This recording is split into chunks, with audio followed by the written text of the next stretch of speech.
Hello everyone, La13 Scale here, also known as Scale, and welcome back to more Life is Strange Before the Storm. Normally I'd have started the game right back up at the next, chapter part, but the fire is put out, and all that remains is ash. And the trash can's still knocked over. I'm shocked that thing didn't melt in the heat of everything. But new life will grow from here. So, I did look it up.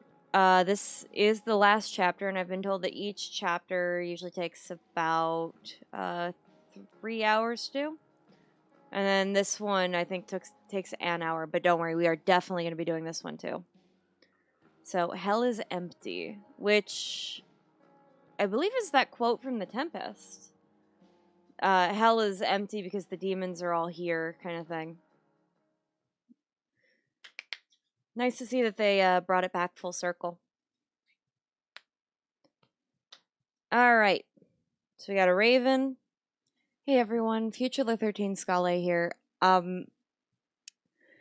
So I just finished recording the episode and I wanted to put out a disclaimer warning that wasn't like some of the other stuff that kind of comes up in Life is Strange Before the Storm. I just want to fair warn you that this episode today is going to deal with the concept of drug use and the concept of child abuse. The drug use is kind of shown on screen. The child abuse is more referenced and talked about, but not necessarily seen the way that the drug use is. So if this episode or these concepts are something that you just can't handle today, I completely understand. Go ahead and skip this one. I'll have a link somewhere to another much more calm, relaxing video that just doesn't have to deal with any of that. But let's get back in. Previously on Life is Strange. Okay. What do we got? I felt like my dad's been lying about something for a while. Okay. I didn't know what it was. Oh. Hold on. I'm gonna... That was not super loud. What does that mean? You forced my hand. This is a consequence of your actions, Chloe. We both agree. Hold on. Hold on. We both don't agree on everything. Okay. The best thing for everyone at this stage is for me to move in. I disagree. In a million years, I never thought you'd choose David over me. When your child really can't stand your new boyfriend, that should really tell you something. Drew runs Oxy for Damon. Go to Drew's room, find the money, and I'll meet you to pick it up. Whatever you do, don't open the door. Too late. I did. What we're gonna do? Let him get hurt? That infernal inferno is the culprit, closing down the roads and robbing us of our aerial. No fucking chance. Huh? I swear to thee, we shall fly beyond this isle. The corners of the world are mere prologue. What sayest thou to my most hopeful wish? I like it. Let's leave. I like that we're suddenly going through You don't mean this. all of our choices. It's just making me feel like shit that this life you're describing isn't going to happen. What would it take to convince you? Yeah, that would take it. Can't you just tell me the fucking truth? Rachel, that woman you saw. What, were they in a triad wasn't couple? My mistress. That was your mother. I'm still very sure in the beginning they say that this is her stepmom she's been living with. And they switch it suddenly to mom. This was weird. I don't know, this isn't I want to tell you all of it. earth-shattering to me. But are you sure that Chloe should be here for... Chloe stays. Yep. Accept what you see. Accept what you see, honey. In every way that matters, Rose is my wife. and your mother. Okay. The woman you saw at the Overlook, her name is Sarah. Not shocked. Okay. Your birth mother. What? I'm going to tell you everything, What? Rachel. Everything I've shielded you from for so long. So, Truth can be hard to look at. Is this really something you're ready for? yes. The truth hurts. But at the end of the day, you would rather have the truth in the full picture. I know ignorance is bliss. I understand, and there is a cost for your wisdom. It is your innocence and your Chloe. ability to be happy. I fully understand that in gaining wisdom, you lose out on the ability to be happy in ignorance. I understand this. But I personally, I have always been the person to pick truth. That I would rather have more information and be unhappy for the rest of my days, but have the full picture, see everything in its clarity, than ever sit there and think of things wrongly. I would rather see the full picture as it takes place than assume I already know what is going on and make assumptions about that. To me, the knowledge is more valuable than the happiness, and I think that is pretty apparent given my character. So I'm here for you. I'm right here. Good. I need you. Don't worry. I love the way that they do this kind of stuff, by the way. This is great. Point of the viewfinder and press A to join Rachel. I just want to see if there's anything else in this void. It's giving me the first and that thing vibrate. Oh, it's glowing. Oh, it was glowing pink for love. Oh, that's cute. I mean, it doesn't really mean anything. This doesn't change colors based on what goes on in the game. It just very well timed. Okay. When I was in high school, there was one person everyone adored. Of course. Her teachers, her friends. Oh my god, why does he look like Nathan? Sarah was everyone's favorite. Every boy wanted to date her. Doesn't he look like a toolish version of I Nathan? could barely believe it when she picked me. Okay. Sometimes I think that's what kept me blind for so long. To what? To what? That she was involved with drugs? She was so alive, so passionate about everything. Kind of like Chloe, Early to be on, though, honest. I realized I wasn't enough for her. What, she cheated on you? While That the sounds rest of us were that sounds like she pursuing cheated. college, careers, families. Sarah wasn't looking for any of that. She just wanted to party. She was looking for escape. Yep. She had a void in herself that she was trying to fill with anything that she thought could plug the hole, at least for a moment. Let it be drugs, alcohol, sex.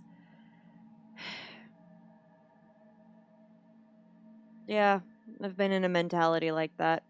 And it's not good and it's not healthy. And to be honest with you, I'm still very ashamed of some of the things I did while I was in that state. I hurt someone who really mattered to me at the time. Because I was not in a good place. And I was taking it out on just the very ideas of even love. And while that person has forgiven me and told me, they're like, no, it was on me, it was my fault. Whether or not they've forgiven me it's almost irrelevant, because a part of me still hasn't forgiven myself. And it inspired me to be a better person, but It's really hard to look at yourself in the mirror and acknowledge that there's something about yourself that you are still uncomfortable with, and no amount of being better, doing better, making everything around you better, no amount of that fixes that kind of pain. I'm still, I don't want to say embarrassed, because that's not what it was. I'm ashamed of the damage that I did and how badly I hurt people. And the thing is, you only get to that point once you've healed enough to realize it was a problem. And I don't think that Sarah here ever got to that point. Now she's getting out of Frank's RV.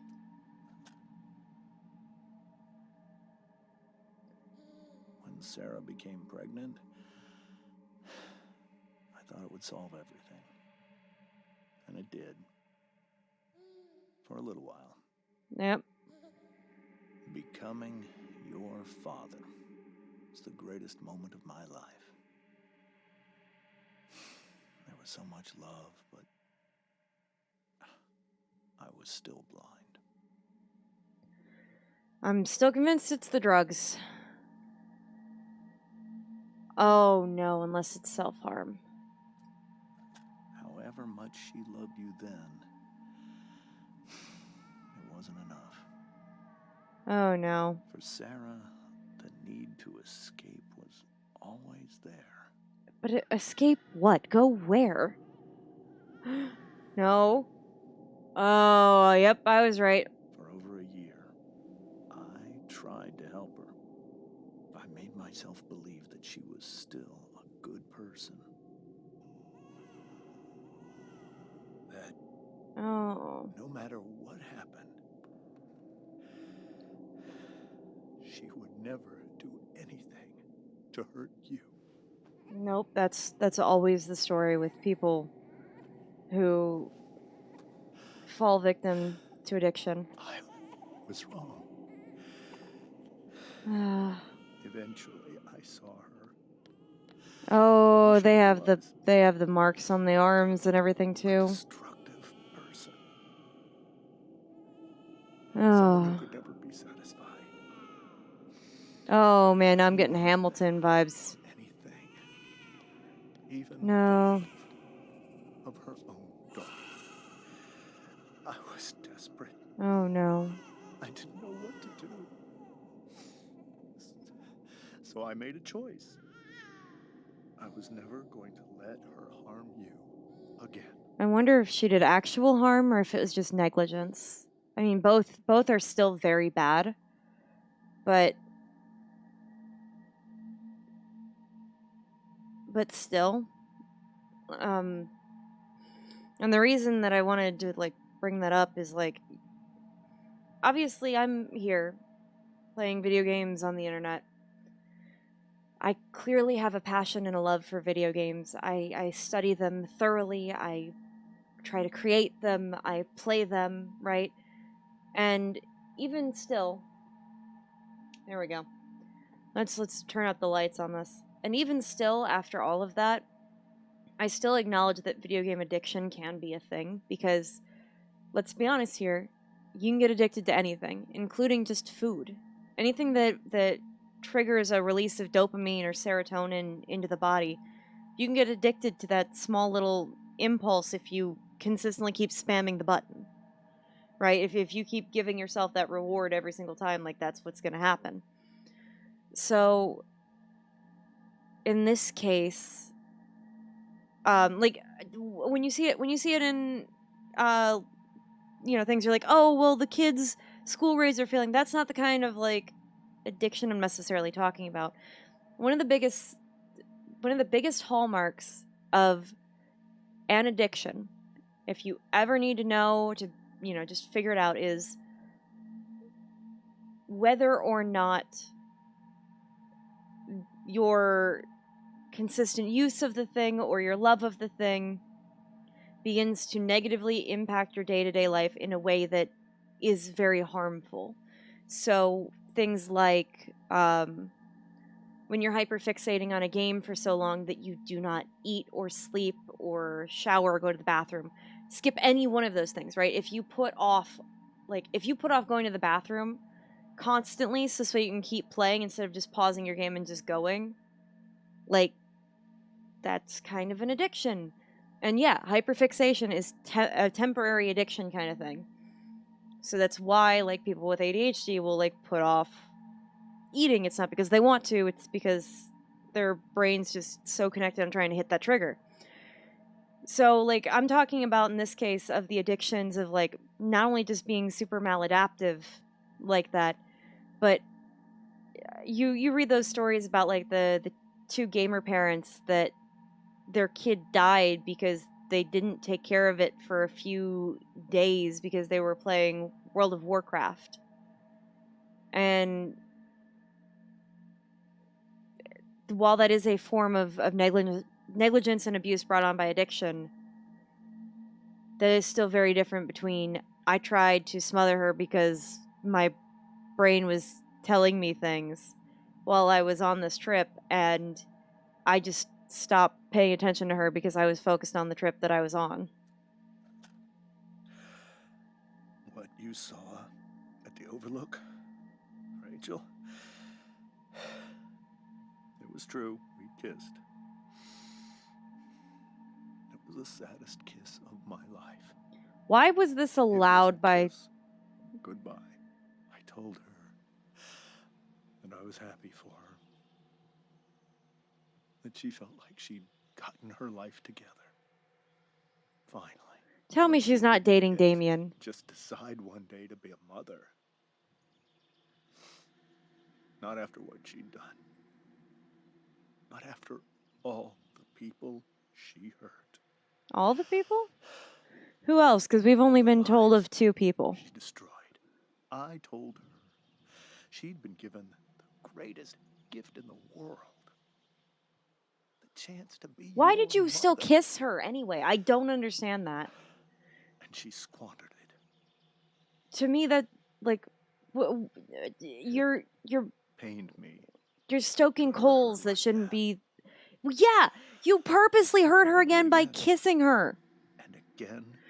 No, that part's fine. Keep the boundary there. Don't give her this false hope by making it seem like you're going to start dating her or picking back up your life where it left off before she started getting super addicted. Like, what kind of a man would just do... You shouldn't have kissed her anyway. Regardless So of a that kiss was the goodbye or first not. time you've seen her or spoken with her in 15 years? No. I send her money. Every single month. It's our arrangement. To keep quiet. It's a bribe. But now she wants to see me? Yes. But Rachel, it cannot be. Why not? Or who says it's your decision? Honestly, both of these are correct. On the one hand, I very badly just want to be like, why can't it be? But it's not his, it's correct. It's not his decision to make, but I don't... My position in this is to be here for Rachel. I should not be escalating this. I just need to be supportive of Rachel, so let me just ask the probing question. Why not? If that's what Rachel wants. Thank you. Drug Okay, that addiction covers both. is a disease. It afflicts everyone, not just the addict. I will not allow you to be victimized by her disease again. I understand where he's Even coming if from. That's true. Rachel could still meet her. And maybe the fact that she wants to see me means she's gotten better. Maybe so. But consider that for 15 years, she's preferred that money to you. Oh, Rachel. I think I need to lie down. yeah, you should do that. You should do that. I'm not leaving here, by the way. I want to make this very clear. I'm spending the night. I refuse to leave her alone in this state. It's not safe. It's not safe to just leave her like this.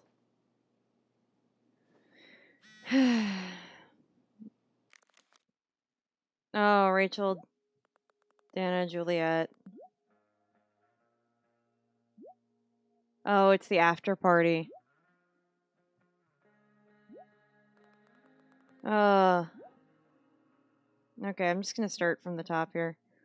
Oh my god, this is so... Please stop. What is happening? This is like literally... This is literally what it's like being in a massive text thread. Please, dear gods, just stop. Rachel and Chloe, are you guys coming? We're at the Tempest cast party. I already texted Rachel like 8 times. And I don't think we're gonna make it. Chloe, you should come. Yeah, Chloe, you did awesome. Yeah, Chloe, great job. Thanks, but I can't.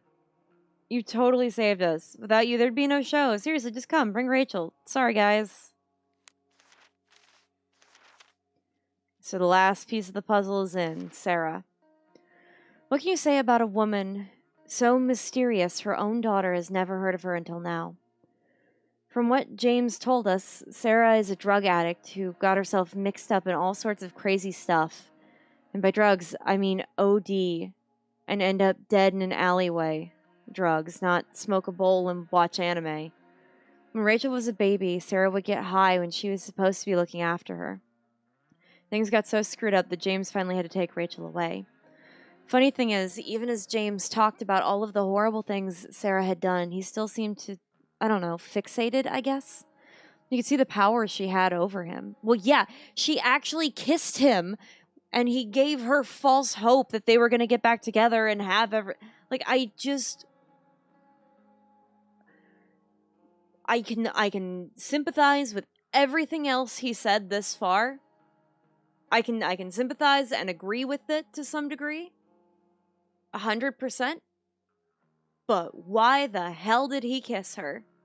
Why the hell did Emma, Rachel's other mom, allow him to kiss her goodbye? Like, what? I'm sorry. If I found out that my fiance had to kiss his ex-fiance goodbye, like, I'd be like, well, what the hell did you have? Why? Like, what kind of closure did that actually give you to actually kiss her? Like, not that he would. Trust me, he is over that chick. But like, and I know he wouldn't take it well either if I, planted one on my ex. Like, it's just not gonna happen. Whatever. Anyway, you can see the power that she holds over him. Actually, when he was talking about how beloved and magnetic Sarah used to be, I couldn't help but think of Rachel. Yeah. I wonder if James sees that too. Maybe it's what makes him so afraid of her. Yeah, maybe that's why he's afraid to let them meet, is because Sarah and Rachel are so alike in their personalities, and he's afraid that she'll get addicted to drugs. Anyway, now Sarah's in Arcadia Bay looking to meet Rachel. After years of taking James' money to stay away, suddenly she wants a relationship with her daughter. I bet you she's got cancer. James seems skeptical, and Rachel? I can't even imagine what Rachel's going through. Oh, I love it. Gives me like techno She-Ra vibes, and I'm here for it. I used to think the strangest thing about the Ambers was how normal they were. They seemed like a bad 90s sitcom family, and I did my best to play the part of the wacky yet lovable best friend. I chatted with Rose, Rachel's surprisingly... Oh, not Emma. Where am I getting Emma from? Anyway, Rachel's surprisingly cool mom, and even helped her set the table. The goal was to get in and out of there without causing a scene so we could make our escape. About that. Yeah, we were trying to escape too, just like Sarah was. Turns out Rachel couldn't sit back and let her cheating father act all high and mighty, and I tried to distract her and remind her of her goal. It almost worked. Then Rachel just snapped. I guess she just couldn't stand the lying anymore. She told her mom about James making out with that woman and started yelling, and the next thing I knew, Rachel was going full destruction on the table. Is this full destruction of, like, is this Rachel Amber dressed as full destruction? Anyway, that's when the truth finally came out. Rachel's mom is not her mom. Rachel's real mom is the makeout woman. Mind is blown. Chloe, the wacky yet lovable. I mean, let's look at that file again. Whoa. Sarah Gearhart is a known associate of that psycho who attacked Drew? Then again, so is Frank. Yep. I can't leave Rachel to deal with this alone. We're not going to, honey. Trust me. We're going to sit there and we're going to talk to both of the parents now that we don't necessarily need to worry about them psychoanalyzing us through dinner because now everything's out in the open. But that's all the time that we've got for this episode. We'll have to do it next time. So thanks everyone so much for watching. Don't forget to like, comment, and subscribe if you liked what you saw here today. Be sure to hit that notification bell so that you get notified when I upload another episode of Life is Strange Before the Storm. Take care, everybody.